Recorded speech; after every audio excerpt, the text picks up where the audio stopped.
Kebakaran dahsyat yang melanda kompleks perumahan publik Wang Fuk Court di distrik Taipo pada Rabu siang, 27 November 2025, meninggalkan tragedi kelam.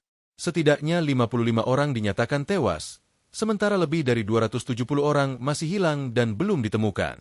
Terbaru laporan Konsul Jenderal Republik Indonesia, KJRI, Hong Kong mengungkap 2 orang WNI dinyatakan meninggal dunia. Selain itu, 2 orang WNI lain dilaporkan terluka.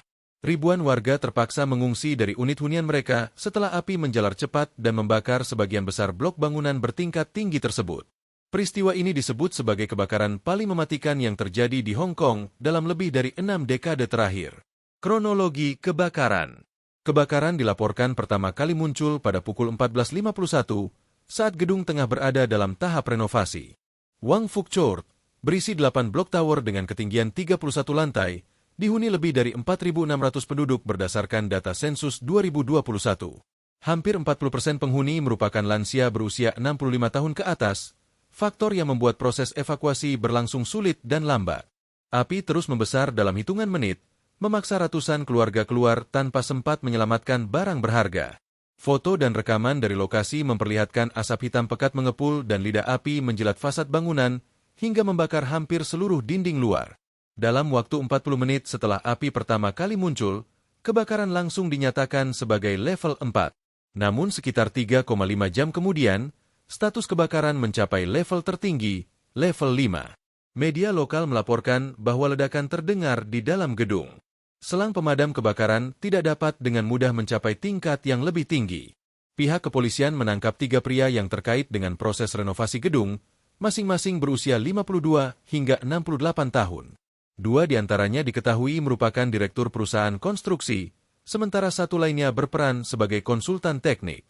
Polisi menyampaikan adanya dugaan kelalaian serius dalam penggunaan bahan renovasi yang tidak tahan api, termasuk jaring pelapis luar gedung, lembaran plastik, serta styrofoam pada jendela bangunan. Material tersebut diduga mempercepat penyebaran api dan membuat proses pemadaman jauh lebih sulit. Sejumlah warga juga mengaku tidak mendengar bunyi alarm kebakaran, sehingga banyak penghuni terlambat keluar dan terjebak dalam kepulan asap tebal. Upaya penyelamatan skala besar langsung dikerahkan.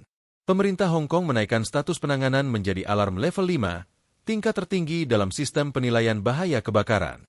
Lebih dari 760 petugas pemadam diterjunkan bersama ratusan kendaraan pemadam, ambulans, serta dukungan polisi. Namun suhu panas ekstrim sempat menghalangi petugas masuk lebih dalam ke area terdampak. Pemerintah setempat segera membuka sejumlah ruang pengungsian darurat, meskipun beberapa lokasi dilaporkan penuh dan tidak lagi dapat menampung warga terdampak.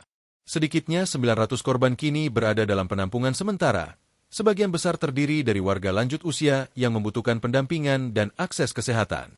6 sekolah di Taipo ditutup untuk memprioritaskan penanganan kedaruratan. Hotline khusus dibuka bagi kerabat yang mencari informasi mengenai anggota keluarga mereka yang belum ditemukan.